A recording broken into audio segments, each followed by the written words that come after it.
किसान का बेटा, था वो दृढ़ता का भंडार। वल्लभ भाई पटेल नाम कहलाता था सरदार। कृषक कार्मिक जनगण से था उसको प्यार अपार। अखिल देश ने उसे रहनुमा किया था स्वीकार। गांधी बापू का शिष्य, सत्य अहिंसा का अवतार, किंतु एक भारत करने को धर लेता हथियार। लौह पुरुष संबोधन था वो लोहे की दीवार। तेज पुंज तुम, शक्ति पीठ तुम, बल का सागर अपरंपार। ऋणी देश का नम्र नमन तुम स्वीकारो सरदार।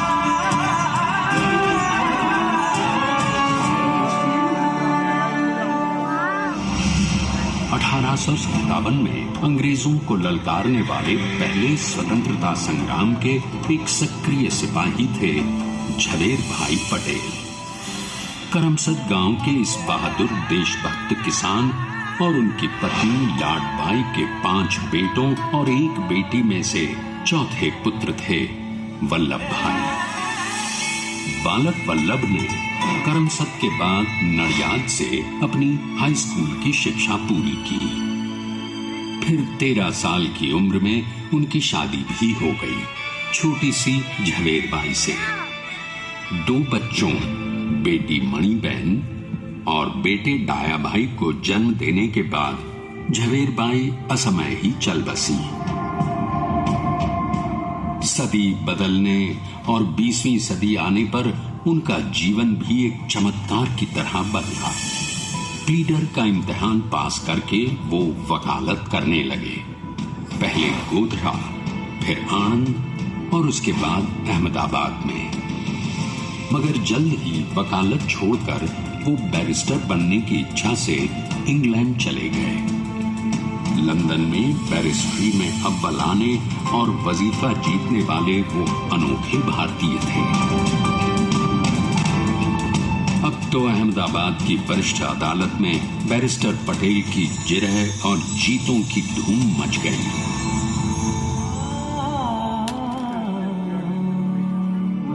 तभी एक युग पुरुष ने वल्लभ भाई के जीवन की धारा ही बदल दी। दक्षिण अफ्रीका में सत्याग्रह के अहिंसक अस्त्र से गोरे शासकों को सबक सिखाकर भारत वापस आए बैरिस्टर मोहनदास करमचंद गांधी से मिलकर वल्लभ भाई ने अपने कुछ बरसों से सीखे विदेशी व्यवहार और संस्कार हमेशा के लिए त्याग दिए और अब वो अपने खेड़ा के किसानों को हक दिलाने के लिए बापू के साथ आंदोलन में कूद पड़े। अब उनके पैरों में जूते नहीं, गांवों की धूल थी। हृदय में भारत भूमि की शस्य श्यामला धरती। मन में थे गांधी और मस्तिष्क में एक नए स्वतंत्र भारत का सपना।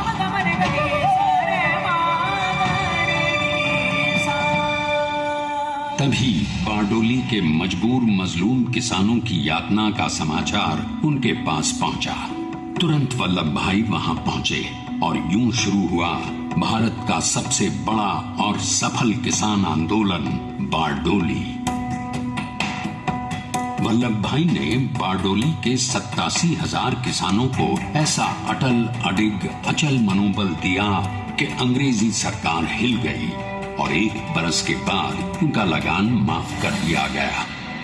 अब तो पूरे देश में लोग वल्लभ भाई के नाम की कस्में खाने लगे।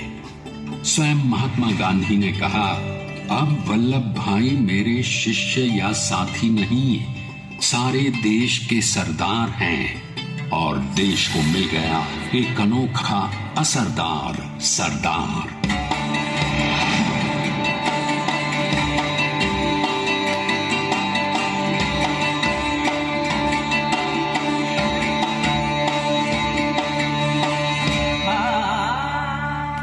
सरदार पटेल के नाम और देशभक्ति से अंग्रेज डर कर कांपने लगे। 1930 के नमक सत्याग्रह और दांडी कूच में वो बापू से भी पहले गिरफ्तार किए गए। तो सन 1932 में फिर उन्हें बापू के साथ ही जेल में 2 सालों के लिए डाल दिया गया। मगर आजादी के दीवानों को, स्वतंत्रता के परवानों को कौन गिरफ्तार कर पाया है? जेल से छूटते ही सरदार को कांग्रेस के नए राष्ट्राध्यक्ष पद पर चुना गया और उनकी सरपरस्ती में राष्ट्रवादी भारतीयों ने तमाम ब्रिटिश सूबों में जीत हासिल कर वहां अपनी स्थानिक सरकारें बनाई। किंतु सरदार का सपना केवल सरकार बनाना नहीं था। उनका स्वप्न तो था एक ऐसे नए भारत का जहां हर रंग, हर रूप, हर जात, मजहब, तबके का हिंदुस्तानी एक साथ मिलकर एक ऐसा नया भारत बना सके जहां पूर्ण स्वराज के साथ सारे समाज को गरीबी, अशिक्षा, छुआछूत से भी आजादी मिल जाए। इसकी पहली रणनीति थी भारत को अंग्रेजों की गुलामी से आजादी, ताकि भारत के लोगों की अपनी सरकार सबके साथ और सबके विकास के लिए काम कर सके। बापू की अगुवाई में अब देश ने अंग्रेजों को अंतिम चेतावनी दे दी, करेंगे या मरेंगे, क्विट इंडिया, अंग्रेजों भारत छोड़ो। बस फिर क्या था, संघर्ष की रणभेरी बजी। 3 सालों के लिए सरदार पटेल को भी सत्याग्रही नेताओं के साथ जेल में ठूंस दिया गया। 2 सालों के बाद अंग्रेजों को बापू के सभी शिष्यों और साथियों को छोड़ना पड़ा।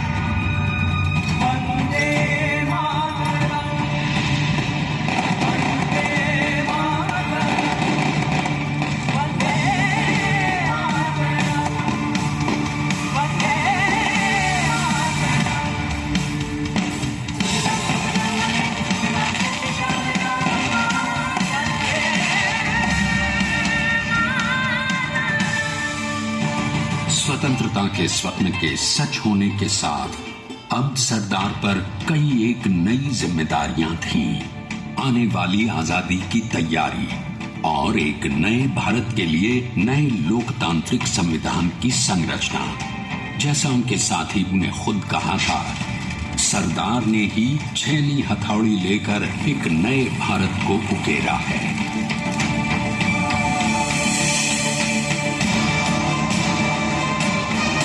स्वाधीनता तो प्राप्त हुई, लेकिन खंडित भारत में भी उठते विभाजनवादी अंधकार को अभी दूर करना था।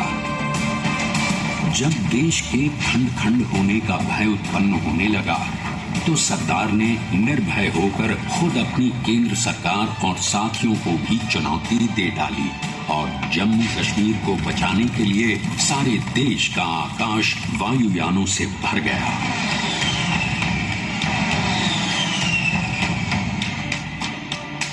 और फिर हैदराबाद और जूनागढ़ के भारत में विलयीकरण को पाकिस्तान से चुनौती मिली। सरदार चाहते थे कि देश की 1 इंच धरती अब और विभाजित नहीं होनी चाहिए। नए भारत को एक करने के लिए समझा बुझाकर, मना कर 565 रियासतों को सरदार ने अपनी सूझबूझ, सदाशयता, संबल से एक नए स्वतंत्र भारत का अभिन्न अंग बना लिया। हमारे इतिहास में अखंड भारत के पुरुषार्थ का ये एक महानतम अध्याय है। जैसा उन्होंने स्वयं कहा था, हमें नए धागों को पुराने ताने बाने में ऐसे पिरोना है कि एक दूसरे में गुंथ जाएं और बेहतरीन बनावट वाला एक नया भारत उभर कर सामने आ सके। अंततः अपने वज्र दृढ़ संकल्प से एक नया विराट विशाल एक भारत श्रेष्ठ भारत बनाकर दिखा ही दिया सरदार ने। संसार के सबसे बड़े प्रजातंत्र के शिल्पी को प्रणाम करने के लिए देश ने बनाया है ये समर्थ स्मारक। स्वाधीन भारत को समर्थ भारत में बदलने वाले सरदार पटेल को समर्पित प्रेरणा तीर्थ भी है। प्रधानमंत्री श्री नरेंद्र मोदी के नेतृत्व में बनी विश्व की इस विशालतम प्रतिमा के सामने आकर सारी दुनिया जैसे स्वयं भी नतमस्तक हो जाती है।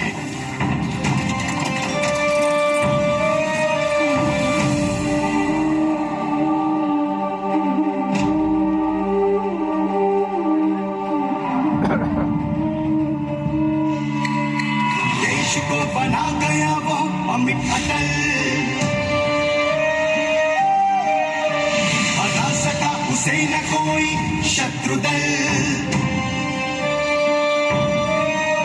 चट्टान के समान सा पुरुष प्रबल, पटेल तो स्वदेश का सम्मान है, पटेल तो स्वदेश का सम्मान है, पटेल तो स्वदेश का सम्मान है, पटेल तो स्वदेश का सम्मान है।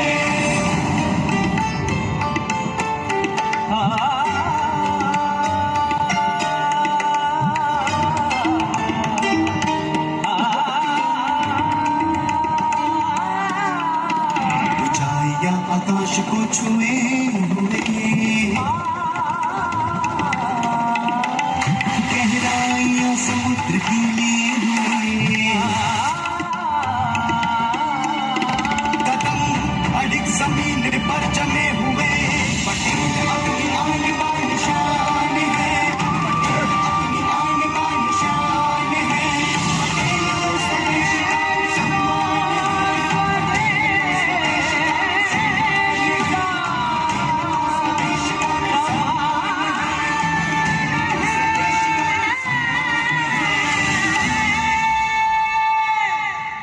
आइए अब देखते हैं कि अपने लौह पुरुष को श्रद्धांजलि देती 182 मीटर ऊंची विश्व की सबसे विशालकाय प्रतिमा का निर्माण कैसे हुआ।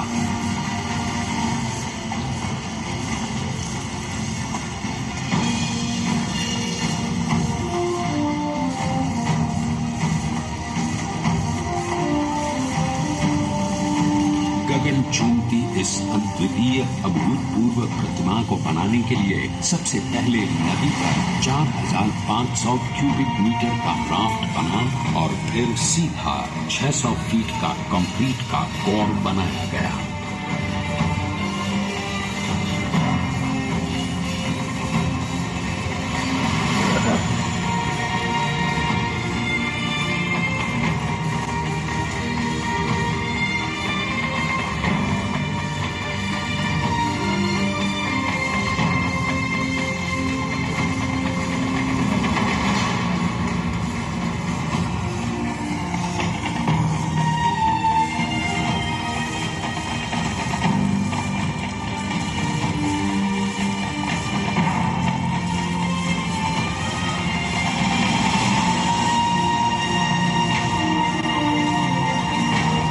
इस कंक्रीट कोर के साथ लगाया गया स्टील का फ्रेमवर्क।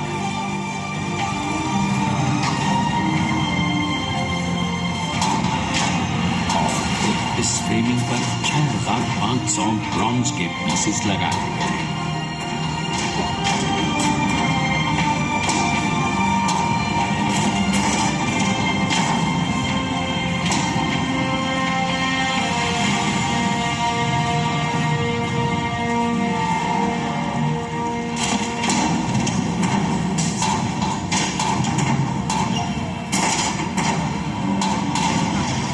सोचिए कि 182 मीटर ऊंचे इस भव्याति भव्य स्मारक के निर्माण में कितना सामान और मेहनत लगी हो। 70,000 metric tonne cement, 18,500 metric tonne reinforcement steel, 6,000 metric tonne structural steel और 1,700 मीट्रिक टन ब्रॉन्ज।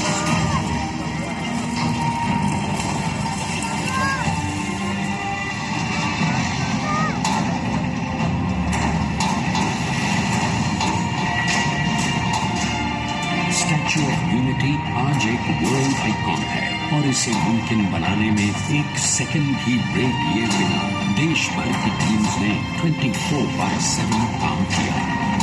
250 से ज्यादा इंजीनियर्स, 4,500 से ज्यादा स्किल फोर्स और कई लाख मानव दिन। हम गर्व से कह सकते हैं कि कुल मिलाकर स्टैच्यू ऑफ यूनिटी के निर्माण में 95% माल सामान, मजदूर, इंजीनियर्स और एक्सपर्ट्स थे भारतीय। जानते हैं कि 182 मीटर ऊंची इस भव्य प्रतिमा को बनाने में कितना समय लगा? डिजाइन के लिए 12 महीने और निर्माण के लिए 34 महीने, यानी कुल मिलाकर केवल 46 महीने।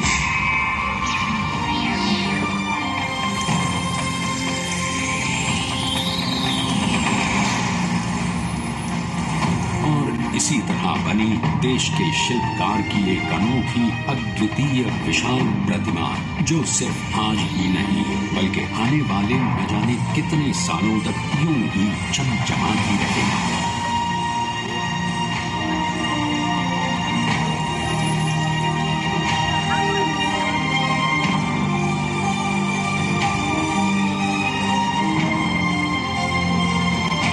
महीनों तक लगातार बिना रुके एकजुट होकर न जाने कितनों ने परिश्रम किया और उनका साथ दिया भारत की 125 करोड़ जनता।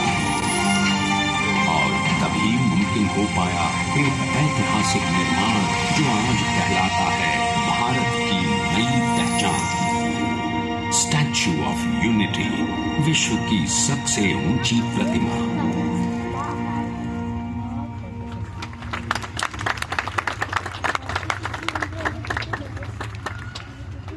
सरदार ने अपनी गंभीरता, शालीनता और दूरदर्शिता से भारत को संगठित करने के असंभव कार्य को संभव कर दिखाया। आइए आज हम सब उन्हीं की महिमा में विश्व के सामने एक उदाहरण रखें, क्योंकि ये ही भारत को श्रेष्ठता के मार्ग पर ले जाएगा। हमारा कर्तव्य ये है कि हमें निश्चय कर लेना चाहिए कि हमें हिंदुस्तान में जितने लोग हैं सबको मिल के भाई भाई की तरह के रहना है। स्टैच्यू ऑफ यूनिटी एकता की प्रतिमा और श्रेष्ठता का प्रतिबिंब है। एक पहल है इस अखंड भारत को श्रेष्ठ भारत बनाने के सपने को पूरा करने के लिए। एक पुकार है हम सबको एकजुट होने के लिए। एक आंदोलन है भारत को सबसे आगे ले जाने के लिए, श्रेष्ठ बनाने के लिए। आपके योगदान और विश्वास से ही बनेगा एक भारत श्रेष्ठ भारत। एकता का स्मारक, एकता का संदेश है कि भाषा अनेक, भाव एक, राज्य अनेक, राष्ट्र एक, पंथ अनेक, लक्ष्य एक, बोली अनेक, स्वर एक, रंग अनेक, तिरंगा एक, समाज अनेक, भारत एक, रिवाज अनेक, संस्कार एक, योजना अनेक, मकसद एक, कार्य अनेक, संकल्प एक, राह अनेक, मंजिल एक, पहनावा अनेक, दीवा एक, चेहरे अनेक, मुस्कान एक। ये एकता का संदेश लेकर के हम चले। और भाइयों बहनों, ये भारत की विशेषता है, विविधता में एकता। यही भारत की विशेषता है।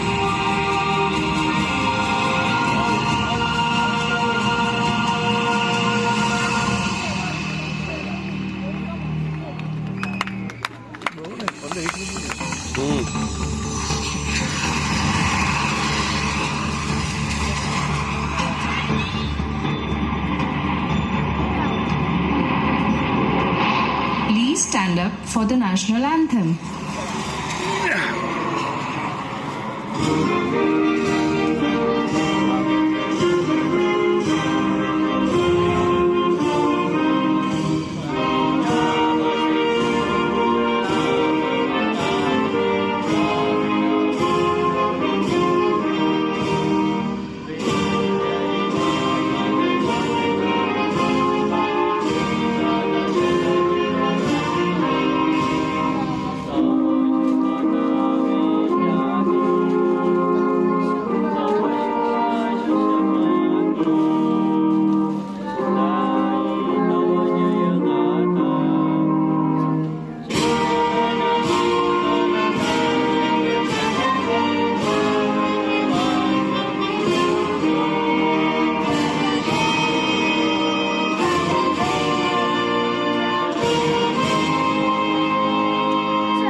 माता की